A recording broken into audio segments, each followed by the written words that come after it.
जिल्ह्यात महाराष्ट्र नवनिर्माण सेनेची संघटनात्मक बांधणी विखुरली असली तरी काही मनसे पदाधिकारी पक्षाच्या संघटन बांधणीला महत्त्व देऊन पक्षात विविध राजकीय सामाजिक कार्यकर्त्यांचा मनसेत प्रवेश करून घेण्याचा सपाट चालवत आहे।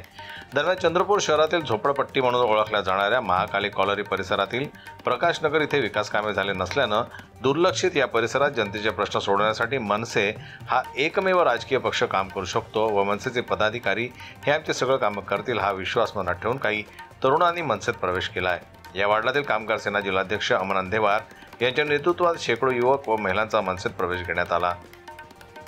सर 10 वर्षापासून आम्ही ह्या वस्तीमध्ये राहत आहोत, पण अजूनपर्यंत आमच्या वस्तीमध्ये नाही लाईट, नाही पाणी, नाही कोणत्याच व्यवस्था भेटत नाही। सगळे आमचे जे वस्तीवाले आहेत सगळे कामगार लोक आहेत। त्याच्यामुळे आम्ही त्रसलो बाकीच्या पार्टीमुळे।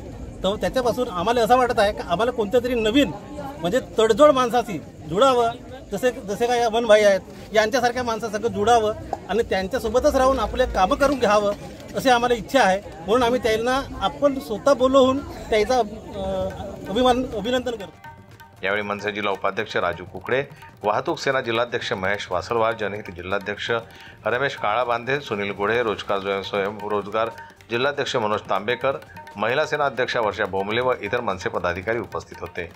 यावेळी मनसे जिल्हा कामगार सेना जिल्हाध्यक्ष अमन अंधेवार यांच्यासह सर्व पदाधिकारी यांनी उपस्थित वार्डवासी यांना दुपट्टे टाकून मनसेत प्रवेश घेतला। यावेळी मनसे कार्यकारिणी देखील जाहीर करण्यात आली। यामध्ये शाखाध्यक्ष साहिल खान, शाखा संघटक ज्ञानेश्वर बनसोड, सचिव सिद्धार्थ नायक, उपाध्यक्ष भीमराव बनकर, कोषाध्यक्ष सुरेश सिंह ठाकूर, सदस्य अंकित मालाकार कन्हैया, आकाश मालाकार, छाया ठाकूर, राजश्री सिद्धार्थ नायक, तृप्ती भीमराव, सरोज यादव, देवकुमार, सोहेल शेख, आसिफ शेख, फैजान शेख, इरफान शेख, अशफाक खान इत्यादींनी महाराष्ट्र सैनिक म्हणून पदभार स्वीकारला। जनमत लाईव्ह न्यूज करता चंद्रपूरहून योगिता पाटेकर यांची रिपोर्ट।